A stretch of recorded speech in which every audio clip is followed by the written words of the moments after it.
ನಕ್ಸಲೀಯರು ಏನು ಆಗ್ತಾ ಇದ್ದಾರೆ, ನಕ್ಸಲೀಯರು ಆಗೋದಕ್ಕೆ ಕಾರಣರು ಯಾರಿದ್ದಾರೆ ಅವ್ರನ್ನ ನಾವು ನಗರ ನಕ್ಸಲೀಯರು ಅಂತ ಕರಿತೇವೆ. ಈ ನಗರ ನಕ್ಸಲೀಯರನ್ನಾಗಿ ಪರಿವರ್ತನೆ ಮಾಡಿ ಕಾಡಿಗೆ ಕಳಿಸಿ ತಮ್ಮ ಬೇಳೆಯನ್ನು ಬೇಯಿಸ್ಕೊಳ್ತಕ್ಕಂಥ ಕೆಲಸವನ್ನು ಏನು ಮಾಡ್ತಾ ಇದ್ದಾರೆ ನಗರ ನಕ್ಸಲೀಯರು, ಆ ನಗರ ನಕ್ಸಲೀಯರ ಬಗ್ಗೆ ಸರ್ಕಾರ ಯಾವ ಕ್ರಮವನ್ನು ತೆಗೆದುಕೊಳ್ಳುತ್ತೆ ಅಂಥೇಳಿ ನಾನು ಮಾನ್ಯ ಮುಖ್ಯಮಂತ್ರಿಗಳಿಗೆ ಕೇಳೋದಕ್ಕೆ ಬಯಸ್ತೇನೆ. ಈ ಕಾಡಿನಲ್ಲಿರ್ತಕ್ಕಂಥ ನಕ್ಸಲೀಯರು ಬೆಳೆದಿದ್ದು ಯಾರಿಂದ? ಈ ನಗರ ನಕ್ಸಲೀಯರಿಂದನೇ ಕಾಡಿನ ನಕ್ಸಲೀಯರು ಬೆಳೆದಿದ್ದು. ಈ ನಗರ ನಕ್ಸಲೀಯರೇ ಇವತ್ತು ಕಾಡಿನಲ್ಲಿರ್ತಕ್ಕಂಥ ನಕ್ಸಲೀಯರು ನಾಡಿಗೆ ಬಂದು ಸರೆಂಡರ್ ಆಗೋದಕ್ಕೆ ಕಾರಣ. ನಿಮ್ಮ ಅಕ್ಕಪಕ್ಕದಲ್ಲೇ ಓಡಾಡ್ತಾ ಇದ್ದಾರೆ ಮುಖ್ಯಮಂತ್ರಿಗಳ ಜೊತೆಯಲ್ಲಿ. ಆ ಅರ್ಬನ್ ನಕ್ಸಲೈಟ್ಸ್ ಬಗ್ಗೆ ಸರ್ಕಾರ ಯಾವ ಕ್ರಮವನ್ನು ತೆಗೆದುಕೊಳ್ಳುತ್ತೆ ಅಂತೇಳಿ ನಾನು ಈ ಸಂದರ್ಭದಲ್ಲಿ ಹೇಳೋದಕ್ಕೆ ಬಯಸ್ತೇನೆ. ಮತ್ತೊಂದು ಪ್ರಶ್ನೆಯನ್ನು ಕೇಳ್ತೇನೆ. ಅವರು ಕೋವಿಯನ್ನು ಹಿಡಿಯೋದಕ್ಕೆ, ಗನ್ನನ್ನು ಹಿಡಿಯೋದಕ್ಕೆ ಅವರಿಗೆ ಹಣದ ಆಶ್ರಯವನ್ನು ಕೊಟ್ಟಂಥವ್ರು ಯಾರು? ಅವ್ರಿಗೆ ಟ್ರೈನಿಂಗ್ ಕೊಟ್ಟಂಥವ್ರು ಯಾರು? ಅವ್ರಿಗೆ ಬ್ರೈನ್ ವಾಶ್ ಮಾಡಿದಂಥವ್ರು ಯಾರು? ಕಾಡಿನಲ್ಲಿ ಎಲ್ಲ ಸಲಕರಣೆಗಳನ್ನು ಕೊಟ್ಟಂಥವ್ರು ಯಾರು? ನಗರ ನಕ್ಸಲೀಯರು. ಅವ್ರ ಬಗ್ಗೆ ಕ್ರಮ ಏನು ತೆಗೆದುಕೊಳ್ಳುತ್ತೆ? ಅವ್ರ ಬಗ್ಗೆ ಪೊಲೀಸ್ ಇಲಾಖೆ ಏನು ಕ್ರಮವನ್ನು ತೆಗೆದುಕೊಳ್ಳುತ್ತೆ? ಅವರಿಗೆ ಹಣವನ್ನು ಕೊಟ್ಟಂಥವ್ರು ಯಾರು? ಔಷಧವನ್ನು ಕೊಟ್ಟಂಥವ್ರು ಯಾರು? ಆಯುಧವನ್ನು ಕೊಟ್ಟಂಥವ್ರು ಯಾರು? ಈ ರೀತಿ ಎಲ್ಲ ಬೇಸಿಕ್ ಎಮ್ಯುನಿಟೀಸನ್ನು, ಅನುಕೂಲತೆಗಳನ್ನು ಮಾಡಿಕೊಟ್ಟಂಥ ಈ ನಗರ ನಕ್ಸಲೀಯರು, ಅರ್ಬನ್ ನಕ್ಸಲೈಟ್ಸ್ ಬಗ್ಗೆ, ಈ ಬುದ್ಧಿಜೀವಿಗಳ ಬಗ್ಗೆ ಸರ್ಕಾರ ಯಾವ ಕ್ರಮವನ್ನು ತೆಗೆದುಕೊಳ್ಳುತ್ತೆ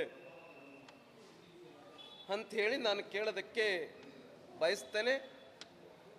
ಇವರು ಸರೆಂಡರ್ ಆಗೋದ್ರ ಬಗ್ಗೆ, ಅವರಿಗೆ 3 ಲಕ್ಷ ರೂಪಾಯಿ ಕೊಟ್ಟಿರೋದ್ರ ಬಗ್ಗೆ ನಮ್ದು ಯಾವುದೇ ವಿರೋಧ ಇಲ್ಲ.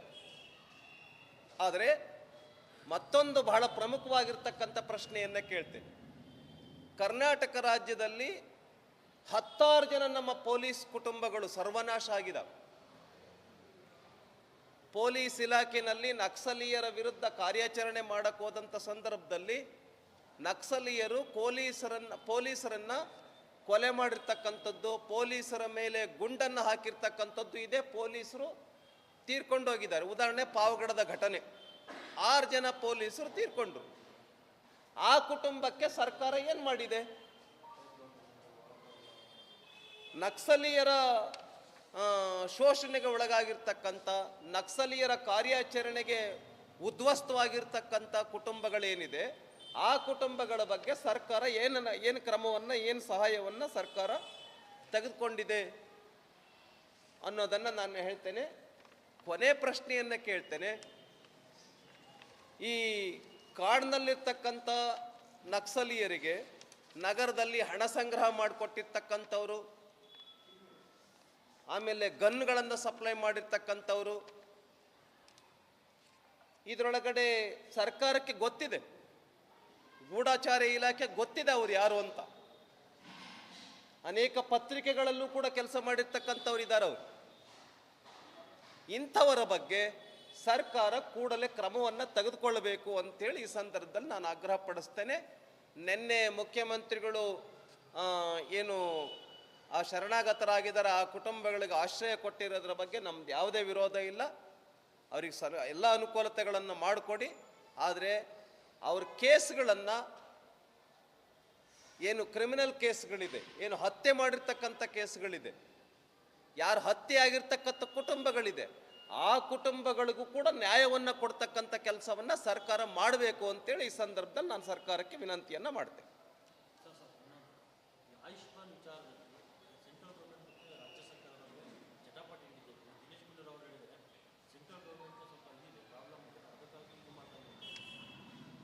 ನೋಡಿ, ಇಡೀ ದೇಶದಲ್ಲಿ ಆಯುಷ್ಮಾನ್ ಭಾರತ್ ಚೆನ್ನಾಗಿ ಕೆಲಸ ಮಾಡ್ತಾ ಇದೆ.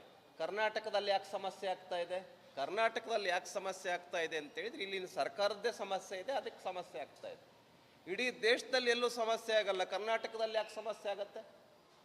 ಹಾಗಾಗಿ ಇಡೀ ದೇಶದಲ್ಲಿ, ಉದಾಹರಣೆಗೆ ಬಾಣಂತಿಯರ ವಿಷಯದ ಬಗ್ಗೆ, ಚಿಗಟೇರಿ ಹಾಸ್ಪಿಟಲ್ ದಾವಣಗೆರೆನಲ್ಲಿರ್ತಕ್ಕಂಥದ್ದು, ಆ ಡ್ರಗ್ ಬಗ್ಗೆ ಫೆಬ್ರವರಿನಲ್ಲೇ ವರದಿ ಕೊಟ್ಟಿದೆ. ಆದರೆ ಯಾಕೆ ದಿನೇಶ್ ಗುಂಡೂರಾವ್ ಅವರು ಮುಂಚೆನೇ ಕ್ರಮವನ್ನು ತೆಗೆದುಕೊಳ್ಳಿಲ್ಲ? ಯಾಕೆ ಇಷ್ಟೊಂದು ಜನ ಬಾಣಂತಿಯರು ಸಾವಿಗೀಡಾದರು? ಯಾಕೆ ನೂರಾರು ಜನ ಚಿಕ್ಕ ಮಕ್ಕಳು ಸಾವಿಗೀಡಾದರು? ಇದಕ್ಕೆ ಕಾರಣ ನೇರವಾಗಿ ನಾನು ಹೇಳೋದಕ್ಕೆ ಬಯಸ್ತೇನೆ, ಸರ್ಕಾರವೇ ಕಾರಣ. ಇದಕ್ಕೆ ಸರಿಯಾಗಿ ಕೆಲಸವನ್ನು ಮಾಡ್ತಾ ಇಲ್ಲ ಸರ್ಕಾರ. ಹಾಗಾಗಿ ಈ ಸರ್ಕಾರದ ಧೋರಣೆ ಬದಲಾಗಬೇಕು, ಜನರಿಗೆ ಸೇವೆಯನ್ನು ಸರಿಯಾಗಿ ಕೊಡ್ತಕ್ಕಂಥ ಕೆಲಸವನ್ನು ಮಾಡಬೇಕು ಅಂತ ವಿನಂತಿಯನ್ನು ಮಾಡ್ತೇನೆ. ಕೇಂದ್ರ ಸರ್ಕಾರದ ಯಾವುದೇ ತೊಂದರೆ ಇಲ್ಲ. ತೊಂದರೆ ಇದ್ದರೆ ಅಪಾಯಿಂಟ್ಮೆಂಟ್ ತೆಗೆದುಕೊಂಡು ಹೋಗಿ ಸಮಸ್ಯೆಯನ್ನು ಬಗೆಹರಿಸ್ಕೊಳ್ಬೋದು. ಇಲ್ಲಿವರೆಗೆ ಯಾಕೆ ಸುಮ್ಮನೆ ಕುತ್ಕೊಂಡಿದೆ ಈ ಸರ್ಕಾರ? ಯುವಕರು ನಕ್ಸಲೀಯರು ಏನು ಆಗ್ತಾ ಇದ್ದಾರೆ, ನಕ್ಸಲೀಯರು ಆಗೋದಕ್ಕೆ ಕಾರಣರು ಯಾರಿದ್ದಾರೆ ಅವ್ರನ್ನ ನಾವು ನಗರ ನಕ್ಸಲೀಯರು ಅಂತ ಕರಿತೇವೆ. ಈ ನಗರ ನಕ್ಸಲೀಯರನ್ನಾಗಿ ಪರಿವರ್ತನೆ ಮಾಡಿ ಕಾಡಿಗೆ ಕಳಿಸಿ ತಮ್ಮ ಬೇಳೆಯನ್ನು ಬೇಯಿಸ್ಕೊಳ್ತಕ್ಕಂಥ ಕೆಲಸವನ್ನು ಏನು ಮಾಡ್ತಾ ಇದ್ದಾರೆ ನಗರ ನಕ್ಸಲೀಯರು, ಆ ನಗರ ನಕ್ಸಲೀಯರ ಬಗ್ಗೆ ಸರ್ಕಾರ ಯಾವ ಕ್ರಮವನ್ನು ತೆಗೆದುಕೊಳ್ಳುತ್ತೆ ಅಂಥೇಳಿ ನಾನು ಮಾನ್ಯ ಮುಖ್ಯಮಂತ್ರಿಗಳಿಗೆ ಕೇಳೋದಕ್ಕೆ ಬಯಸ್ತೇನೆ. ಈ ಕಾಡಿನಲ್ಲಿರ್ತಕ್ಕಂಥ ನಕ್ಸಲೀಯರು ಬೆಳೆದಿದ್ದು ಯಾರಿಂದ? ಈ ನಗರ ನಕ್ಸಲೀಯರಿಂದನೇ ಕಾಡಿನ ನಕ್ಸಲೀಯರು ಬೆಳೆದಿದ್ದು.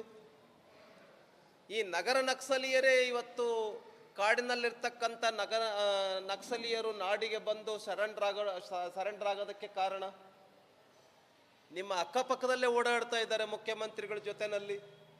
ಆ ಅರ್ಬನ್ ನಕ್ಸಲೈಟ್ಸ್ ಬಗ್ಗೆ ಸರ್ಕಾರ ಯಾವ ಕ್ರಮವನ್ನು ತೆಗೆದುಕೊಳ್ಳುತ್ತೆ ಅಂತೇಳಿ ನಾನು ಈ ಸಂದರ್ಭದಲ್ಲಿ ಹೇಳೋದಕ್ಕೆ ಬಯಸ್ತೇನೆ. ಮತ್ತೊಂದು ಪ್ರಶ್ನೆಯನ್ನು ಕೇಳ್ತೇನೆ. ಅವರು ಕೋವಿಯನ್ನು ಹಿಡಿಯೋದಕ್ಕೆ, ಗನ್ನನ್ನು ಹಿಡಿಯೋದಕ್ಕೆ ಅವರಿಗೆ ಹಣದ ಆಶ್ರಯವನ್ನು ಕೊಟ್ಟಂಥವ್ರು ಯಾರು? ಅವ್ರಿಗೆ ಟ್ರೈನಿಂಗ್ ಕೊಟ್ಟಂಥವ್ರು ಯಾರು? ಅವ್ರಿಗೆ ಬ್ರೈನ್ ವಾಶ್ ಮಾಡಿದಂಥವ್ರು ಯಾರು? ಕಾಡಿನಲ್ಲಿ ಎಲ್ಲ ಸಲಕರಣೆಗಳನ್ನು ಕೊಟ್ಟಂಥವ್ರು ಯಾರು? ನಗರ ನಕ್ಸಲೀಯರು. ಅವ್ರ ಬಗ್ಗೆ ಕ್ರಮ ಏನು ತೆಗೆದುಕೊಳ್ಳುತ್ತೆ? ಅವ್ರ ಬಗ್ಗೆ ಪೊಲೀಸ್ ಇಲಾಖೆ ಏನು ಕ್ರಮವನ್ನು ತೆಗೆದುಕೊಳ್ಳುತ್ತೆ? ಅವರಿಗೆ ಹಣವನ್ನು ಕೊಟ್ಟಂಥವ್ರು ಯಾರು? ಔಷಧವನ್ನು ಕೊಟ್ಟಂಥವ್ರು ಯಾರು? ಆಯುಧವನ್ನು ಕೊಟ್ಟಂಥವ್ರು ಯಾರು? ಈ ರೀತಿ ಎಲ್ಲ ಬೇಸಿಕ್ ಎಮ್ಯುನಿಟೀಸನ್ನು, ಅನುಕೂಲತೆಗಳನ್ನು ಮಾಡಿಕೊಟ್ಟಂಥ ಈ ನಗರ ನಕ್ಸಲೀಯರು, ಅರ್ಬನ್ ನಕ್ಸಲೈಟ್ಸ್ ಬಗ್ಗೆ, ಈ ಬುದ್ಧಿಜೀವಿಗಳ ಬಗ್ಗೆ ಸರ್ಕಾರ ಯಾವ ಕ್ರಮವನ್ನು ತೆಗೆದುಕೊಳ್ಳುತ್ತೆ ಅಂಥೇಳಿ ನಾನು ಕೇಳೋದಕ್ಕೆ ಬಯಸ್ತೇನೆ. ಇವರು ಸರೆಂಡರ್ ಆಗೋದ್ರ ಬಗ್ಗೆ, ಅವರಿಗೆ 3 ಲಕ್ಷ ರೂಪಾಯಿ ಕೊಟ್ಟಿರೋದ್ರ ಬಗ್ಗೆ ನಮ್ದು ಯಾವುದೇ ವಿರೋಧ ಇಲ್ಲ. ಆದರೆ ಮತ್ತೊಂದು ಬಹಳ ಪ್ರಮುಖವಾಗಿರ್ತಕ್ಕಂಥ ಪ್ರಶ್ನೆಯನ್ನು ಕೇಳ್ತೇನೆ. ಕರ್ನಾಟಕ ರಾಜ್ಯದಲ್ಲಿ 10 ಜನ ನಮ್ಮ ಪೊಲೀಸ್ ಕುಟುಂಬಗಳು ಸರ್ವನಾಶ ಆಗಿದ್ದಾವೆ.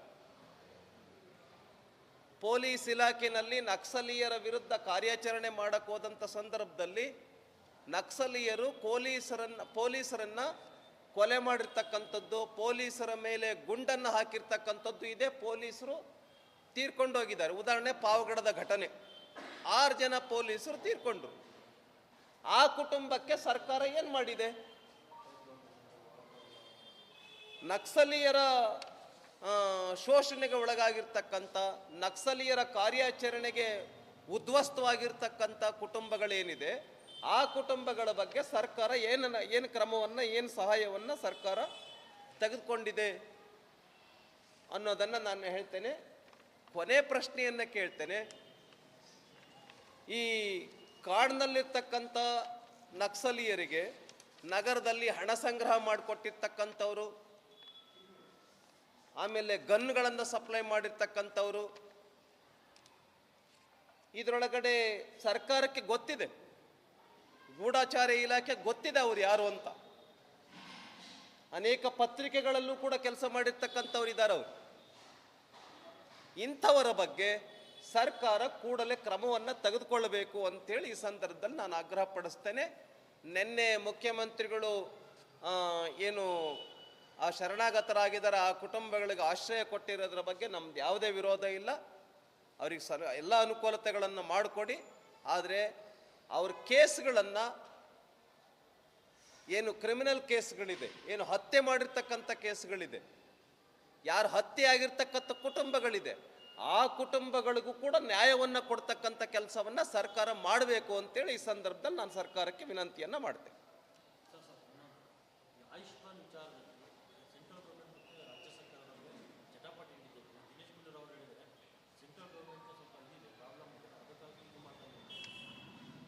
ನೋಡಿ, ಇಡೀ ದೇಶದಲ್ಲಿ ಆಯುಷ್ಮಾನ್ ಭಾರತ್ ಚೆನ್ನಾಗಿ ಕೆಲಸ ಮಾಡ್ತಾ ಇದೆ.